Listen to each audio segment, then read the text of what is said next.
Welcome back. Hanuman Jayanti సందర్భంగా విశాఖపట్నంలో భారీ శోభాయాత్ర నిర్వహించారు. యాత్ర సందర్భంగా వేలాది మంది భక్తులు, బీజేపీ, జనసేన నేతలు బైకులతో ర్యాలీ చేశారు. పెందుర్తి, గాజువాక, మద్దెలపాలెం, మధురవాడ ప్రాంతాల నుంచి ఆర్కే బీచ్ వరకు శోభాయాత్ర సాగింది.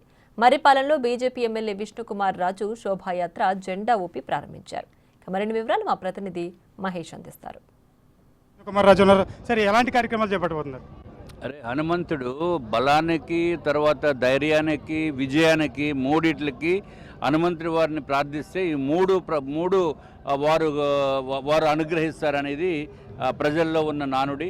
అట్లాగే ఇవాళ 12వ తారీఖు ఏప్రిల్ 12ని మన హిందూ క్యాలెండర్ ప్రకారము వారికి జయంతి ఉత్సవాలు జరుపుకోవడం అనేది ఆనవాయితీగా వస్తుంది. భారతదేశంలో అన్ని చోట్ల కూడా జరుపుకుంటూ ఇతర దేశాల్లో కూడా ఈరోజు ఈ కార్యక్రమం జరుపుకోవడం జరుగుతుంది. సో అందరూ కూడా ఇక్కడ నార్త్ నియోజకవర్గం నుంచి పెద్ద ఎత్తున ర్యాలీ కింద బయలుదేరి అన్నిటికీ కూడా కుల మతాలతోటి సంబంధం లేకుండా, రాజకీయ పార్టీలతోటి సంబంధం లేకుండా అందరూ కలిసికట్టుగా హనుమంతుడి జయంతిని మనం అందరూ కూడా చేసుకోవడం జరుగుతుంది. బీచ్లో ఏదైతే పార్క్ హోటల్ ఉందో అక్కడికి 5:15కి సాయంత్రం మొదలుపెట్టి ఒక 2 అవర్స్లో కాళీమాత టెంపుల్ వరకు వెళ్ళి చాలా అత్యంత వైభవేతంగా జరుగుతుంది. అందరూ కూడా తిలకించవలసిందిగా నేను కోరుతున్నాను. గతంతో పోల్చుకున్నట్టయితే ఏడాది లక్షలాది మంది ఇంకా రెట్టింపైన పరిస్థితి ఉంది. బైకులతో ఇవన్నీ రోడ్లన్నీ నిండిపోతున్న పరిస్థితి కనిపిస్తుంది. ఈ మోటివేషన్ ఎలా వస్తుంది అంటున్నారు హిందువులకి? అరే తప్పనిసరిగా భగవంతుడి మీద ప్రేమ, భక్తి అన్నీ కూడా మోటివేషన్ వస్తున్నాయి.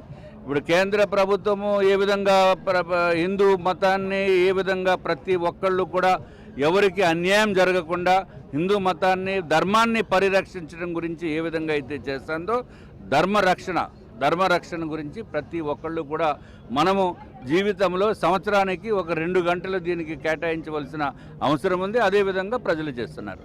అనేక మంది మతాల వారు కూడా ఈ సనాతన ధర్మానికి వ్యతిరేక కార్యక్రమాలు చేపడుతున్నారు. సో వాటి మీద ఏం చెప్తారు? దాంతో మాకు సంబంధం లేదు. హిందూ ధర్మాన్ని పాటిస్తాము. ధర్మం అంటేనే అందరికీ తెలుసు.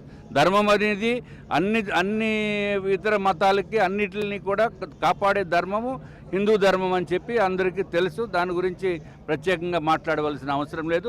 ఎవరైతే ఈరోజు పార్టిసిపేట్ చేస్తున్నదంతా కూడా హనుమంతుడి భక్తుల కింద మనము భావించవలసిన అవసరం ఉంది. అట్లాగే హనుమంతుడి దీవెనలు తప్పనిసరిగా వారికి వచ్చి వారి కుటుంబంలో అష్టైశ్వర్యాలు వారికి వస్తాయి. అట్లాగే సుఖ సంతోషాలు వస్తాయి, ధైర్యం ఉంటుంది, బలం వస్తుంది. అట్లాగే అన్ని విజయం ప్రాప్తిస్తుందని చెప్పి అందరూ కూడా అనుకునే ఇప్పుడు ప్రాచీనం నుంచి వస్తున్న నానుడి. సో తప్పనిసరిగా అందరూ పార్టిసిపేట్ చేయాలని కోరుకుంటున్నాం. కెమెరామెన్ రాముతో మహేష్.